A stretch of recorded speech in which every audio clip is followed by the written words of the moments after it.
मंडळी नमस्कार. महाराष्ट्र नासवणारी टोळी निर्माण झाली आहे. ही टोळी, ही फौज, ही झुंड कुणी निर्माण केली आहे हे लक्षात घ्या. गुणरत्न सदावर्ते, नितेश राणे आणि आता कोण, संग्राम भंडारे, अशी अनेक नावं घेता येईल. या अशा नावांबद्दल जास्त चर्चा हल्ली महाराष्ट्रात होत आहे. हे केवळ स्वच्छ राजकारण आहे की सभ्यता संस्कृती संपवण्याचं एक षडयंत्र आहे, हे आज समजून घेण्यासाठी हा व्हिडिओ शेवटपर्यंत बघा. मंडळी, पोलिसांचा वापर विरोधकांसाठी होतोय आणि सदावर्तेंना मात्र खुली सूट कोण देतंय हा प्रश्न आहे. नितेश राणे, संग्राम भंडारे अशी अनेक नावं द्वेष पसरवण्यासाठी वापरली जात आहेत का? मंडळी, महाराष्ट्राचा तमाशा झाला आहे, अगदी तमाशा असं म्हटलं तरी वावगं ठरणार नाही. मंडळी, तोंडाचं तुणतुणं आणि भेजाची संबळ घेऊन हा राजकीय गोंधळ, हा तमाशाचा फड कोणी निर्माण केला आहे याचं उत्तर आज शोधणं आपल्याला गरजेचं आहे.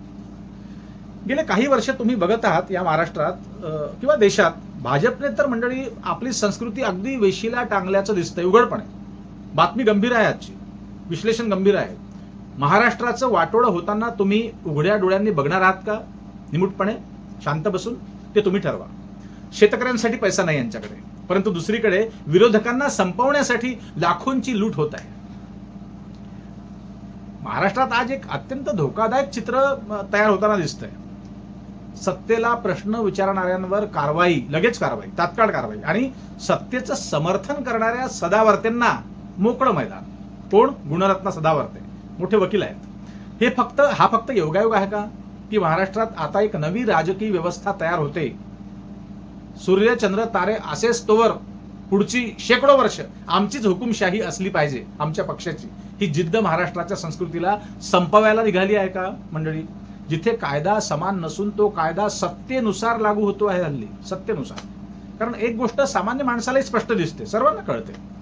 काही लोक रोज उघडपणे एकेरी भाषेत बोलतायत, धमक्या देतात, समाजात द्वेष निर्माण करतात, विरोधकांना अपमानित करतात. तरी त्यांच्यावर तितकी कठोर कारवाई होताना दिसते का? हो, अजिबात नाही. पण दुसरीकडे काय, तर सत्तेविरोधात बोलणारे कार्यकर्ते असोत, पत्रकार असोत, आंदोलक असोत, सामान्य युट्यूबर्स आमच्यासारखे असोत, यांच्यावर मात्र तात्काळ गुन्हे, तात्काळ नोटिसा पोलिसांच्या माध्यमातून, चौकशा, त्यांच्यावरती प्रेशर, त्यांच्यावरती दबाव, त्यांना धमक्या. म्हणूनच आता लोकांच्या मनात संशय निर्माण होतोय. संशय कोणता? बघा, पुढे ऐका लक्षपूर्वक. महाराष्ट्रात पोलीस यंत्रणा निष्पक्ष राहिली आहे का? हा महत्वाचा प्रश्न आहे. किती हळूहळू राजकीय शस्त्र बनत चालली आहे. आणि म्हणूनच का हो, अनेकांच्या मनात एक मोठा प्रश्न उभा राहतोय. देवेंद्र फडणवीस, मुख्यमंत्री फडणवीस यांनी गृहमंत्री पद स्वतःकडे ठेवण्यामागे फक्त प्रशासनिक कारण होतं की त्यामागे राजकीय नियंत्रणाचं मोठं गणित आहे? राजकीय नियंत्रण पोलिसांच्या माध्यमातून. कारण गृहमंत्री पद म्हणजे फक्त खुर्ची नव्हे, तर संपूर्ण पोलीस यंत्रणेवर प्रभाव आहे. कुणावर कारवाई होणार, कुणावर दुर्लक्ष होणार, कुणाला संरक्षण मिळणार, कुणाला त्रास द्यायचा असेल, या सगळ्यांवर अप्रत्यक्ष प्रभाव टाकण्याची ताकद गृहमंत्र्यांकडे असते, हे तुम्हाला ठाऊक आहे. आणि म्हणूनच लोक प्रश्न विचारत आहेत हल्ली. कारण महाराष्ट्रात गेल्या काही वर्षात एक विचित्र प्रकारचा एक पॅटर्न, म्हणू आपण त्याला, एक पॅटर्न निर्माण झाला आहे. सत्तेच्या बाजूने आक्रमक भाषा वापरणारे लोक दिवसेंदिवस अधिक बिनधास्त होत चालले आहेत, नव्हे तर ते प्रसिद्ध होत चालले आहेत, त्यांना प्रसिद्धी मिळायला लागली आहे. गुणरत्न सदावर्ते हे त्याचं मोठं उदाहरण हल्ली आहे. त्यांची भाषा बघा, त्यांची आक्रमकता बघा, त्यांचा आत्मविश्वास बघा. हा आत्मविश्वास कुठून आला?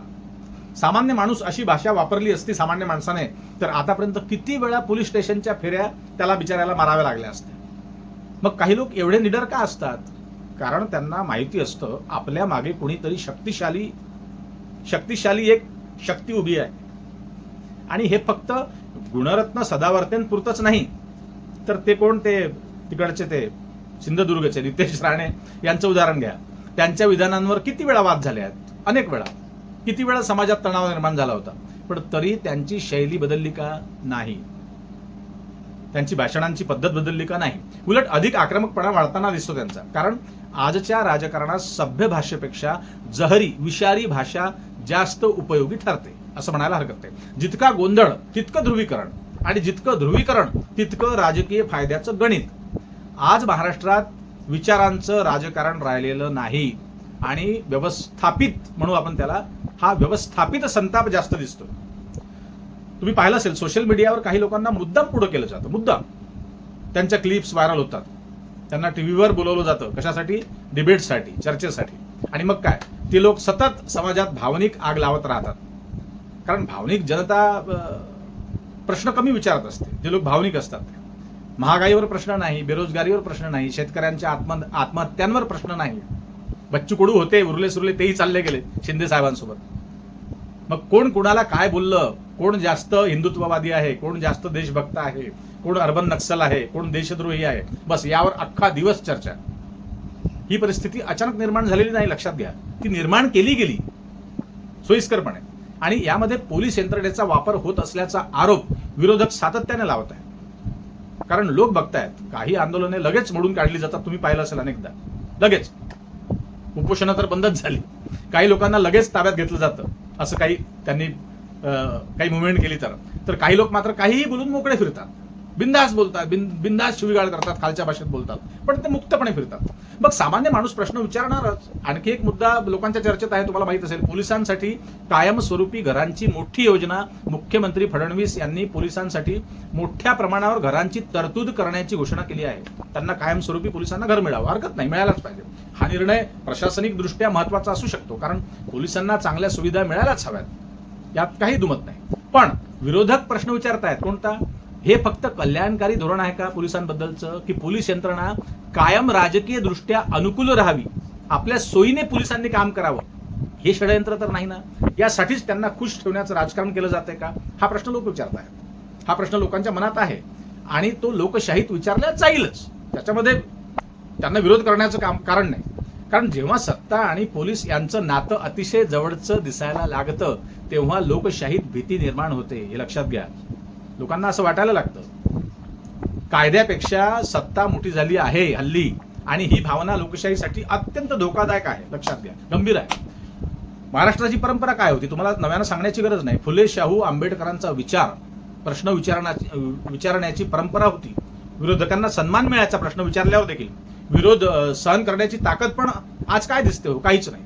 जो प्रश्न विचारेल तो देशद्रोही, जो विरोध करेल तो अर्बन नक्सल, जो सरकारवर बोलेल त्याच्यावर केस, आणि जो सत्तेच्या बाजूने आक्रमकपणे बोलेल, शिवीगाळ करेल, खालच्या भाषेत बोलेल, तो फायर ब्रँड नेता.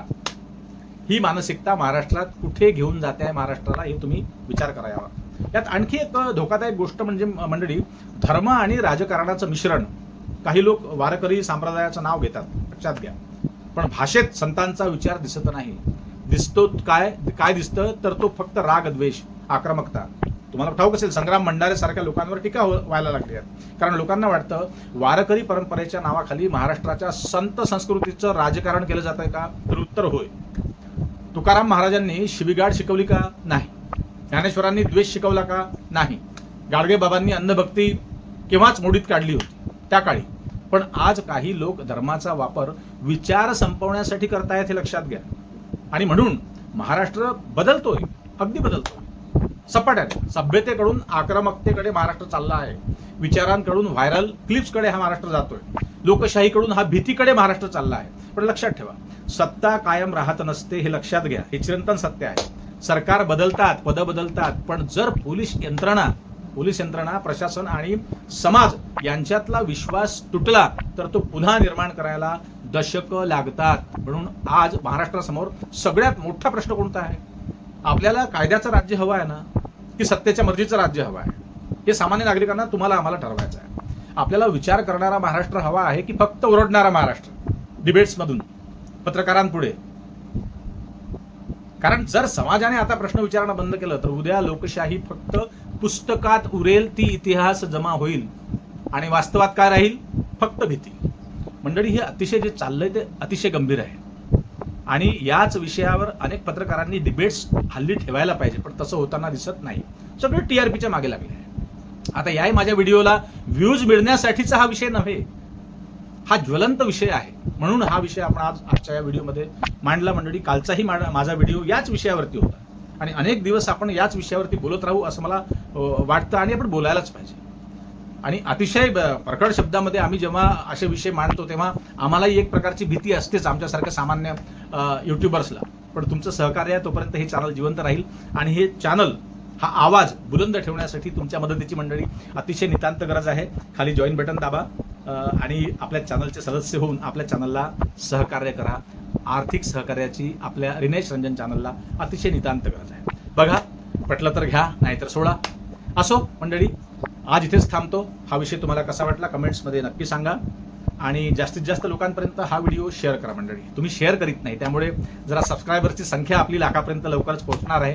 त्यासाठी तुमचं अभिनंदन आधीच ॲडव्हान्समध्ये करतो आहे आणि तुमचा अतिशय तुम्ही अमूल्य वेळ देऊन हा व्हिडिओ बघता त्यासाठी तुमचे मनापासून आभार. पुन्हा भेटूच नवीन विषयावर बोलण्यासाठी नव्या दिवशी नव्या दमानं. तोपर्यंत नमस्कार. जय हिंद, जय महाराष्ट्र.